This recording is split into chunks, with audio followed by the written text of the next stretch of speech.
Então vamos pregar? Eu já vou começar hoje diferente, eu vou começar dando o tema da minha mensagem. Eu quero falar com vocês sobre avançando em meio aos vales. Avançando em meio aos vales. Quantos aqui estão passando por um vale? Levanta a mão aí, ó. Deixa eu profetizar sobre a sua vida. A partir de hoje você não vai ficar estagnado, você vai avançar. Não importa o que aconteça, não importa o tamanho do medo, o tamanho da dificuldade, você vai avançar em nome de Jesus. Em nome de Jesus.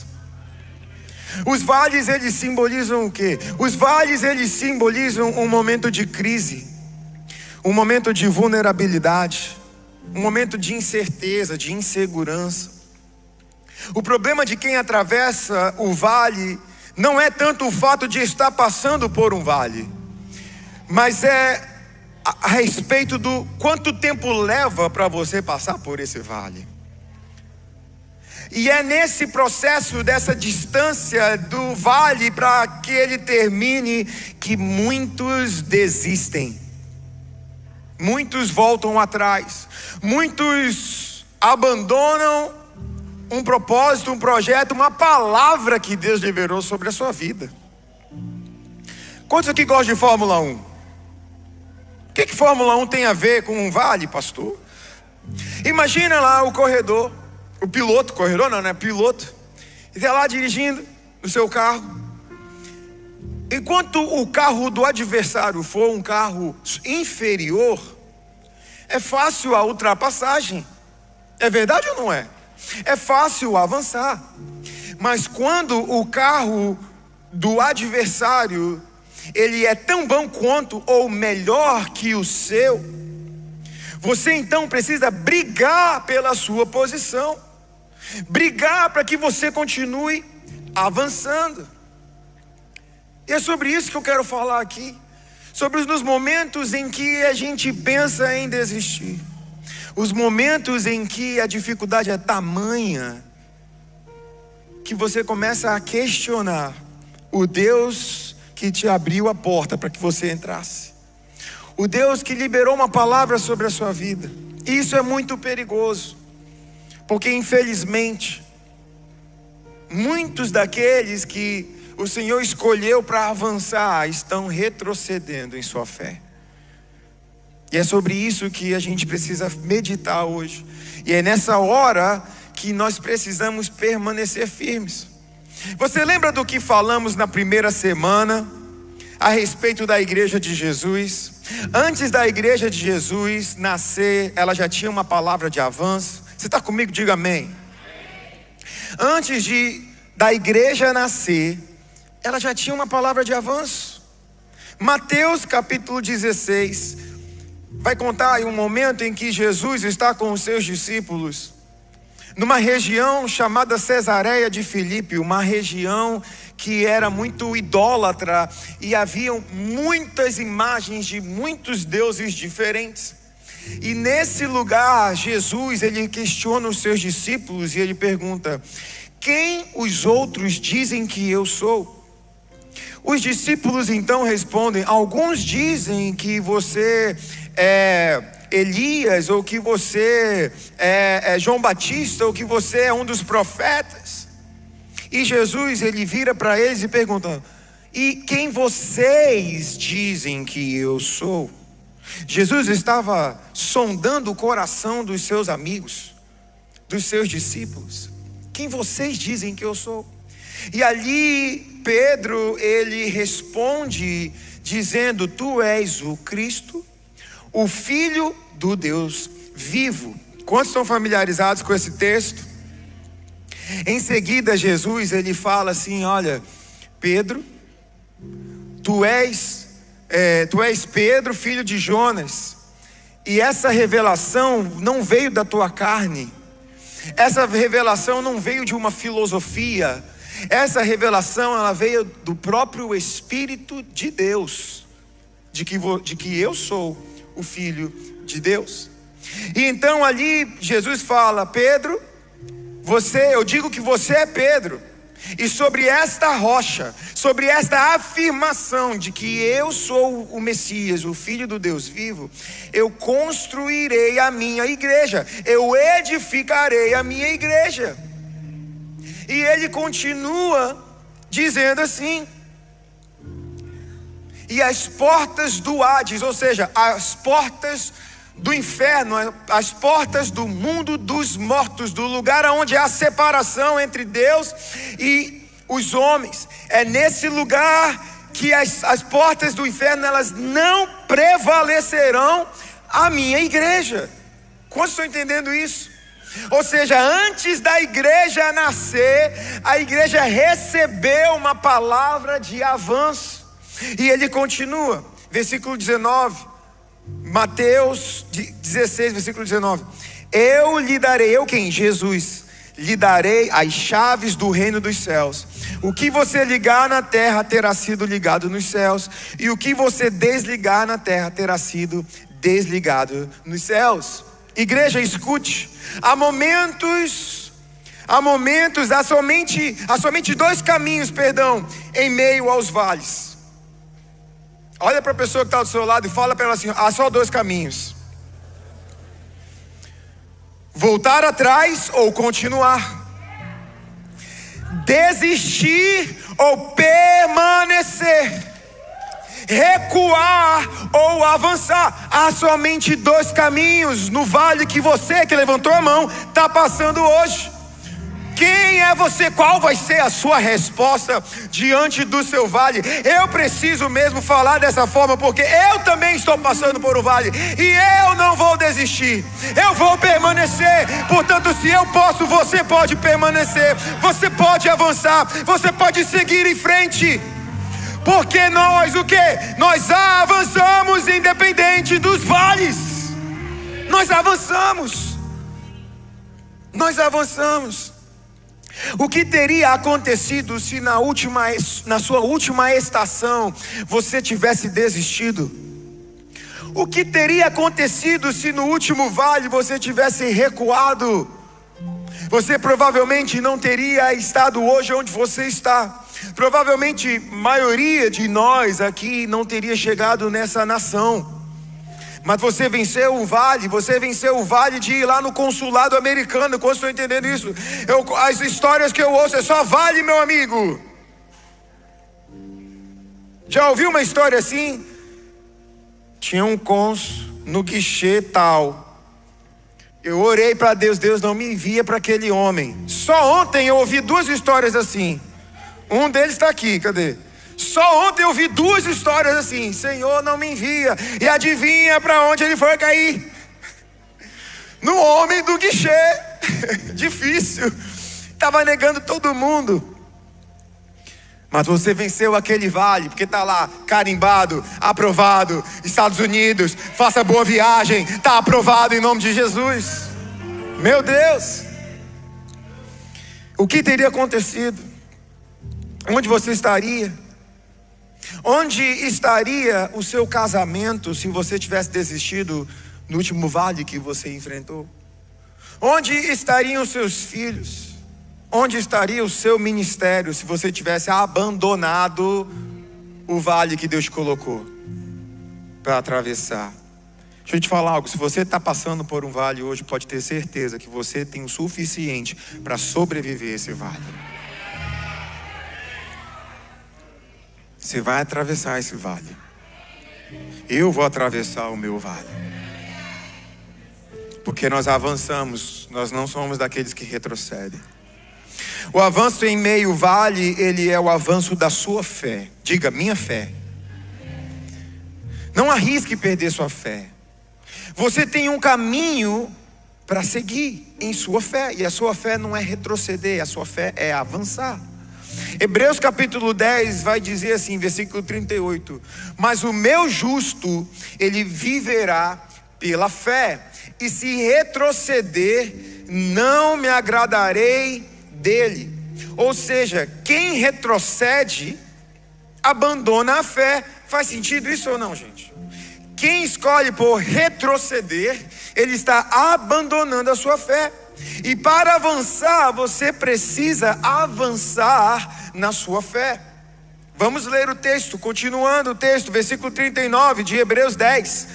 Nós, porém, não somos dos que retrocedem e são destruídos, mas dos que creem e são salvos. Você pode bater no peito e falar assim, ó: eu, porém, não sou dos que retrocedem e são destruídos, mas dos que avançam, mas dos que creem, mas do que prosseguem para o fim e serão salvos.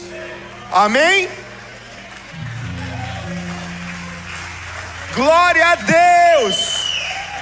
Aleluia. Você não vai sucumbir no seu vale. Você não perecerá no seu vale. Ele é um processo, ele leva um tempo, mas ele tem data de validade. E enquanto você estiver nele, não te faltará nada.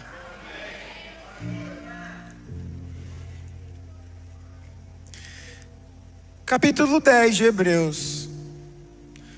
Você vira a página para o capítulo 11 e o autor então ele começa a dizer o que é o significado da fé.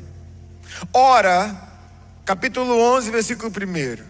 Ora, a fé é a certeza, diga certeza, daquilo que esperamos, e a prova, diga prova, das coisas que não vemos. Loucura, loucura, gente. Se você não está familiarizado com fé, é loucura, doideira isso aí. Mas vai por mim que dá certo. Vai por mim que dá certo. Fé é a certeza daquilo que esperamos e a prova daquilo que não vemos. E ali então o autor ele começa a descrever o que nós chamamos de hall da fé, aonde homens e mulheres eles foram conhecidos por sua fé. Se tem uma coisa que eu quero ser conhecido é pela minha fé. E uma coisa que você pode ser conhecido também é pela sua fé, pela sua perseverança, pela sua resiliência. Jesus ele nunca prometeu que seria fácil. Se te venderam essa ideia, é mentira. É mentira. Pelo contrário, nas palavras do próprio Senhor Jesus: no mundo tereis aflições, mas tende bom ânimo, porque eu venci o mundo. Alegrem-se em meio aos vales. O autor, então ele continua, capítulo 11, ele fala: pela fé, versículo 4, Abel ofereceu a Deus um sacrifício superior ao de Caim. Versículo 11, pela fé, Abraão e também a própria Sara, apesar de estéril e avançada em idade, recebeu poder para gerar um filho, porque considerou fiel aquele que lhe havia feito a promessa. Pela fé, o povo atravessou o mar vermelho, versículo 29, como em terra seca, mas quando os egípcios tentaram fazê-lo, morreram afogados. E tantos outros. Ele continua e ele conclui no versículo 38, o mundo não era digno deles, vagaram pelos desertos e montes, pelas cavernas e grutas. Isso aqui não é um vale, gente, mas eles venceram. Ou seja, homens e mulheres como eu e você, que avançaram em meio aos vales. E o mais lindo de tudo isso, nós vamos ver no capítulo 12, no capítulo seguinte de Hebreus. Contam comigo, diga amém. Amém. Capítulo 12, para ter certeza de que nós também avançaremos em meio aos nossos vales. O próprio autor de Hebreus, ele fala assim: olha, não foi somente eles que venceram nos vales. Eles venceram pela fé, eles conquistaram, eles são lembrados pela fé. Isso, mas olha, prestem atenção, povo hebreu, igreja aí hebreia, ouça isso, ele fala: portanto, também nós, uma vez que estamos rodeados por tão grande nuvem de testemunhas. Quem são essas testemunhas? Esses homens e mulheres que venceram na fé. Uma vez que estamos rodeados por tão grande nuvem de testemunhas, livremo-nos de tudo o que nos atrapalha e do pecado que nos envolve, e corramos com perseverança. Põe isso na tela, pelo amor de Deus. Capítulo 12, versículo 1, eu preciso que você leia junto comigo, vamos até o 3. Portanto, também nós, ele está falando, eu e você, uma vez que estamos rodeados por tão grande nuvem de testemunhas, ou seja, esses homens conseguiram, nós vamos conseguir também. Livremo-nos, abandonemos tudo que nos atrapalha e do pecado. Há coisas que te atrapalham de avançar. Por que você está reclamando? O pastor está falando que a gente vai avançar, mas eu continuo no meu vale. Porque você não está se livrando das coisas que te atrapalham, você não está se livrando do pecado que te aprisiona por tanto tempo. Rompe isso agora, rompe isso hoje. Não permita que o pecado te impeça de viver os sonhos que Deus tem para você. Não permita que o pecado te aprisione no lugar aonde, quando você nasceu para ser livre. Livremos-nos, Lagoinha Miami, de tudo que nos atrapalha do pecado que nos envolve, e corramos com perseverança a corrida que nos é proposta. Versículo 2: tendo os olhos fitos no seu pastor. Tendo os olhos fitos em quem?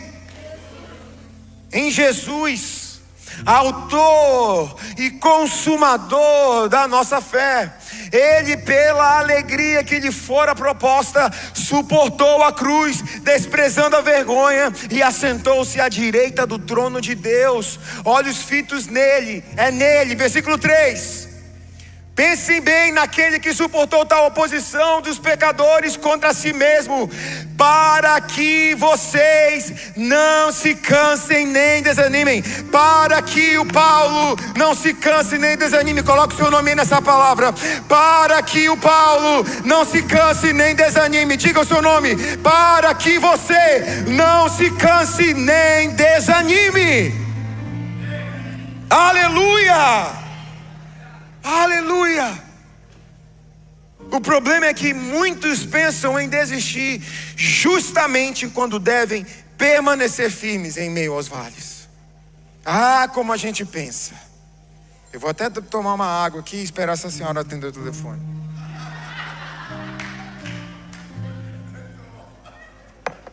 Nem sei se foi uma senhora, gente, mas perdoem aí, tá, mulheres? Não tem nada pessoal, não.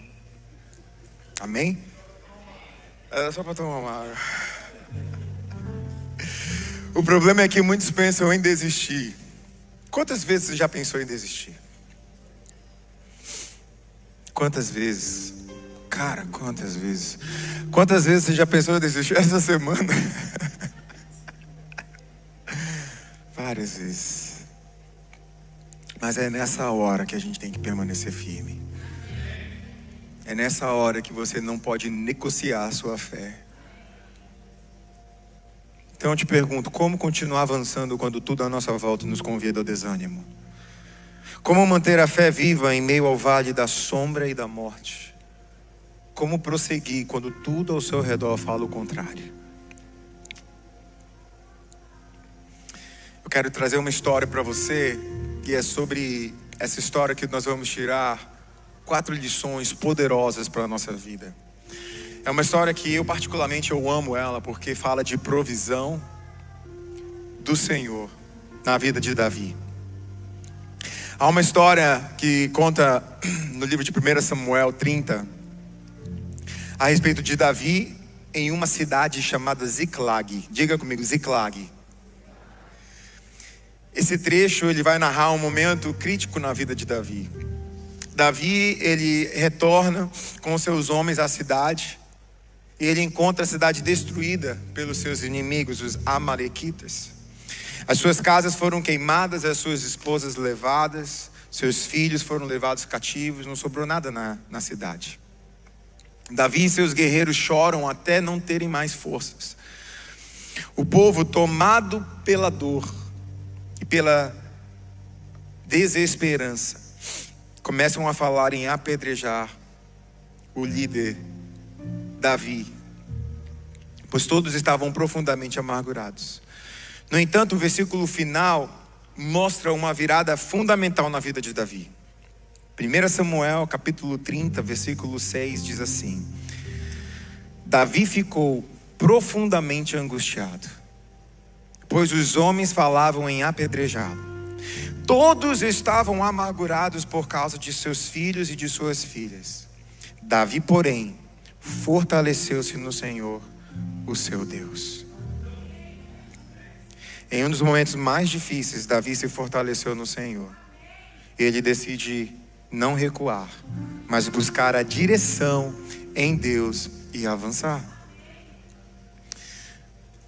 Primeiro passo, primeira lição que eu quero te dar é que a fé que avança lembra das promessas. A fé que avança lembra das promessas. Davi consultou o Senhor porque lembrou da sua fidelidade. 1 Samuel 17, a gente estava falando do 30, né? Volta para o 17. Davi, ele chega ali diante do rei Saul, quando o Golias, o gigante Golias, desafiava o povo de Israel, a nação de Israel, diariamente, convidando alguém para lutar com ele. Um campeão, mande o seu campeão. Está aqui o nosso Golias, o gigante.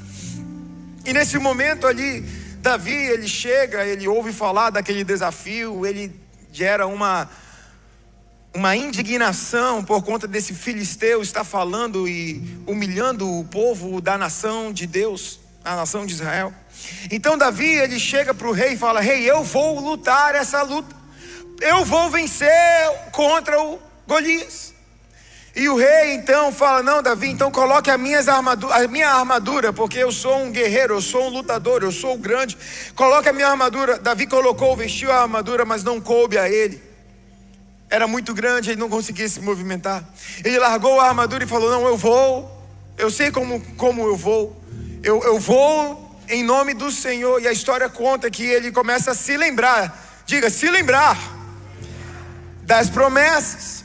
Versículo 37, ele fala: o Senhor que me livrou das garras do leão e das garras do urso, e me livrará das mãos desse filisteu. E aí em seguida ele se dirige a Golias e diz no versículo 47: todos os que estão aqui saberão que não é por espada ou por lança que o Senhor concede vitória, pois a batalha é do Senhor e Ele entregará todos vocês em nossas mãos.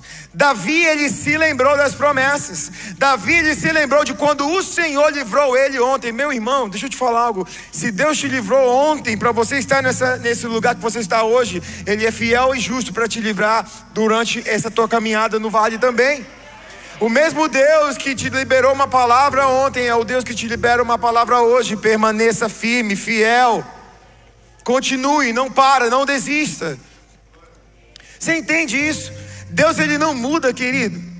Deus, ele não muda com qualquer sombra ou vento de doutrina. Ele não muda, ele é o mesmo ontem, hoje e eternamente. E a palavra que ele tem para mim e para você, Mateus capítulo 28, último versículo do livro, ele diz assim, ó: e eu estarei com vocês até a consumação dos séculos. Eu estarei com você. Quantas promessas a Bíblia não carrega para nós, para você, para a sua vida. Então lembre-se daquilo que o Senhor fez no passado e aquilo que Ele pode fazer hoje, porque a sua disposição da sua fé, a disposição da sua fé, como você vai abordar a situação que você está passando hoje, pode determinar o teu futuro. Porque as bênçãos do Senhor, elas já foram liberadas. Você sabia disso? Jesus, quando Ele inaugura o seu ministério, Ele chega na sinagoga e ele começa a ler um pergaminho do profeta Isaías. E lá ele fala que o Senhor o separou, que o Senhor separou para a obra que ele tinha e para declarar o ano aceitável do Senhor. O que é isso, meu? O que é isso, meu irmão? O ano aceitável do Senhor, isso significa bênção, favor, graça. É graça, é favor sobre a nossa vida. Mas muitas vezes a gente se vê como um prisioneiro. A gente se vê como pessoas que não são dignas das promessas de Deus. De fato você não é, mas no momento em que você escolhe Jesus para ser o Senhor da sua vida, a partir daquele momento, todas as promessas elas passam a ser suas. E você passa a caminhar debaixo dessa palavra, a graça e a favor sobre a tua vida, a graça e favor sobre a tua vida, a perdão dos teus pecados. Todos os seus pecados foram perdoados e jogados no mar do esquecimento. Você agora é uma nova criatura. Você é um novo homem, uma nova mulher. Não uma melhor versão de você mesmo, mas você é filho de Deus, comprado, remido, salvo, adotado pelo Senhor, separado pelo Senhor, santificado pelo Senhor, escolhido pelo Senhor, obra-prima da criação, aquele que é a imagem e semelhança do próprio Deus, o próprio Criador. É você. É você. Mova-se como quem sabe essa realidade, como quem conhece e vive essa realidade. Assim como Davi lembrou das promessas do Senhor, nós devemos lembrar de suas promessas também. Segunda lição: fé que avança é firme em Deus e não nas emoções. A fé não pode ser baseada em emoções momentâneas. Imagina se Davi, ele havia chegado ali. Pensa comigo aqui, gente, olha para mim aqui. Davi chegou em Ziclag. Imagina isso. E ali, todo o seu exército começam a chorar amargamente. E eles precisam escolher um culpado. Eles escolhem Davi. Imagina se Davi tivesse agido pelas suas emoções. Imagina se você tivesse agido pelas suas emoções. Quantas vezes você agiu pelas suas emoções e você se frustrou? Quantas vezes? Ah, pastor, é que sobe um negócio assim, e um monstro vem. Quem tem filho aí, amém? Oh Jesus, o fruto do Espírito. Eu tenho 3, glória a Deus, amo-os demais. Quantas vezes a gente agiu pelas emoções e a gente se arrependeu? Imagina se Davi tivesse reagido nas suas emoções. Mas o que Davi fez? Davi foi buscar direção do Senhor. Davi, ele ora. A Bíblia fala que ele perguntou ao Senhor: devo perseguir esse bando de invasores? Irei alcançá-los? Versículo 7 de 1 Samuel 30. E o Senhor respondeu: persiga-os, é certo que você alcançará e conseguirá libertar os prisioneiros. A oração de Davi levou diretamente aos seus inimigos. Há um convite de Deus para não nos movermos por emoção, mas por fé em Deus. A história vai contar que Davi, quando ele orou e Deus respondeu a ele. Todos comigo aqui, diga amém? O Senhor respondeu a Davi. Davi então ele vai em direção ao lugar que Deus havia direcionado para ele. E ali ele encontra, a história vai dizer que ele encontra um menino abandonado, um egípcio, um servo egípcio dos amalequitas. E veja que interessante, a história vai dizer que aquele menino foi abandonado ali 3 dias antes. Ele estava 3 dias ali naquele lugar. Se você for estudar a história de 1 Samuel 30, você vai descobrir que foram 3 dias necessários para Davi chegar a Ziclag. Ou seja, enquanto Davi ainda estava no caminho para Ziclag, Deus já havia providenciado o menino Esse menino foi a pedra-chave, a peça-chave que direcionou Davi para onde ele deveria ir. Quando Davi chega com o menino, ele questiona o menino, ele faz uma promessa ali de que Davi não tiraria a vida dele se ele dissesse para onde os inimigos teriam ido.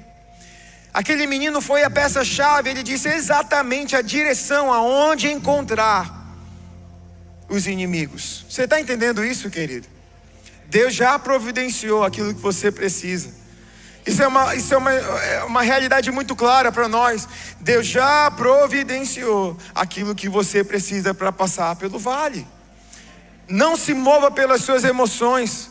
Não deixe que a raiva, que a ira, que a sensação de abandono tome você. Lição 3. Fé que avança é alimentada pela palavra. Diga, palavra. Davi, ele era compositor, ele cantava a palavra de Deus e ele conhecia a palavra. Romanos capítulo 10, versículo 17 vai dizer que a fé, ela vem por ouvir a mensagem de Deus, por ouvir a palavra de Deus. E não há crescimento na fé sem exposição contínua da palavra. Salmo 119, versículo 105.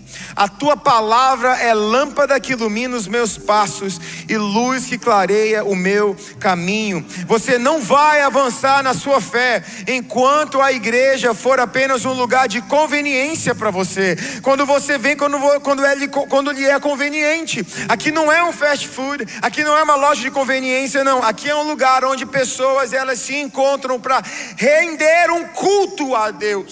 Enquanto nós rendemos esse culto a Deus, o Senhor, Ele nos preenche e Ele nos transborda, Ele ministra ao nosso coração aquilo que nós precisamos ouvir. Portanto, a igreja, ela não pode ser um lugar de conveniência, de religiosidade para você. Não, em nome de Jesus. Não faça desse lugar um lugar onde você vai bater o cartão no final de semana, não. Aqui é um lugar onde nós adoramos aquele que vive. Nós nos reunimos por causa dele, porque dele, por ele e para ele são todas as coisas. Aqui é um lugar para você entregar e não para receber. Mas a graça de Deus é tamanha que quando você entrega, você recebe. Glória a Deus. Tenha um compromisso com Deus. Eu conheço gente de verdade, eu conheço muita gente. Já vi essa história se repetindo várias vezes. Pessoa chega quebrada aqui, quebrada mesmo, desmontada, vem buscando os pedaços dele para chegar aqui. Rapaz, eles têm um encontro com Jesus. Mas esse encontro, ele vem de uma decisão que é só naquele dia. Na segunda-feira, a decisão se abate, se esquece. Aí se quebra todo de novo. Eu já presenciei muitas vezes isso. Não é isso que eu quero para você. A sua decisão, ela tem que ser diária. Diga, diária. Diária de decidir por Jesus. Assim como também eu conheço pessoas que chegaram aqui quebradas, em pedaços. Fizeram a decisão num dia, fizeram a decisão no outro dia, e no outro dia, e no outro dia, e hoje estão aqui servindo, dando fruto, sendo líder, ministrando na vida de pessoas, fluindo, vivendo e avançando nos vales. Meu irmão, é preciso uma decisão diária. E por último, a última lição: fé que avança é fortalecida pelo Espírito. Davi foi fortalecido com a resposta de Deus. O apóstolo Paulo encoraja a igreja de Éfeso e ele diz assim: Efésios capítulo 3, versículo 16. Oro para que com as suas gloriosas riquezas Ele os fortaleça no íntimo do seu ser, com poder por meio do seu Espírito. Querido, é o Espírito Santo que nos sustenta nos dias das adversidades. Você está comigo aqui? É o Espírito Santo que vai te sustentar. Não é um ritual religioso, não é um amuleto, não é uma Bíblia aberta que você não lê. É o Espírito Santo de Deus que vai te fortalecer no dia da adversidade. Mas você precisa se permitir ser transformado por Ele. Quando Ele entra, Ele não pode te causar apenas um sentimento, um arrepio, o coração bater mais forte. Não, Ele tem que causar transformação. Muitas vezes a gente quer que o Espírito transforme, que Deus transforme algo na nossa vida, na nossa casa, na nossa família, mas a gente só está olhando para o outro, só está olhando para os outros, porque eles não estão fazendo. E o que Deus quer fazer na tua vida? Será que não é tempo de você tomar uma decisão? Será que não é tempo de você falar: Senhor, o que falta em mim para que eu seja mais parecido contigo na minha casa, no meu casamento, com os meus filhos, com os meus pais, com os meus amigos, nos meus relacionamentos, no meu trabalho, na minha gestão, no meu ministério? O que mais eu preciso fazer, Senhor? Me transforma, porque você é uma obra inacabada. O Senhor vai trabalhando, Ele vai trabalhando em nós, Ele está trabalhando em você. Permita-se ser trabalhado pelo Senhor. Permita que o Espírito Santo de Deus, Ele entre e Ele molde o teu caráter. Ele transforme o teu caráter. E aí, com o passar do tempo, dia após dia, conhecendo, caminhando com Jesus, tendo relacionamento com Jesus, você vai começar a se perceber: meu Deus, olha só, eu tinha prazer nessas coisas, hoje eu não tenho mais prazer. Olha como eu respondia, olha como eu reagia a esse tipo de frase, de palavra, de ação, e olha como eu estou reagindo agora. Se esse não é o poder transformador do Espírito Santo, eu não sei o que é. E o Espírito Santo, Ele quer transformar a sua vida, Ele quer entrar na sua vida, Ele quer restaurar aquilo que foi perdido, e Ele quer transformar o teu caráter. Se não houver transformação de caráter, só foi um ato religioso. Ele precisa transformar a gente, porque quanto mais eu caminho com Jesus, mais eu me pareço com Ele. Aleluia! Meu Deus! Muda-nos, Senhor, transforma-nos, Senhor. Causa arrependimento no nosso coração, Pai. Espírito Santo de Deus, precisamos de Ti. Precisamos de Ti para avançar no vale. Há tantos vales, parece que nunca acaba. É 1 ano, é 2 anos, 3 anos, 5 anos, fazem quase 10 anos, Senhor, 15 anos, e parece que eu estou no mesmo vale. Senhor, será que é tempo de eu mudar? Será que é tempo de eu ser transformado? Convence o nosso coração nessa manhã. A gente não quer sair daqui da mesma forma que nós entramos. Esse não é só mais um culto, Senhor, é o culto, é o dia, é o domingo que a minha transformação começou. Aleluia. O vale não é o fim, mas é o caminho para o crescimento. Nós não somos dos que retrocedem. Você não é dos que retrocedem, mas você é daqueles que avançam. Você é daqueles que avançam com os olhos fixos em Jesus, autor e consumador da nossa fé. Pode demorar o tempo que for, Jesus, mas eu não vou tirar os olhos de você. Eu não vou me abater. Eu posso até ficar cansado, eu posso até ser esmurrado nesse vale, mas Senhor, eu vou permanecer de fé e eu vou avançar em meio ao vale, porque eu não sou daqueles que retrocedem, eu sou dos que avançam e não são parados. Aleluia, coloque-se de pé. Você chegou até aqui, eu espero que essa mensagem tenha falado com você de alguma forma. Fique ligado no nosso canal, que toda semana a gente tem novos conteúdos para você.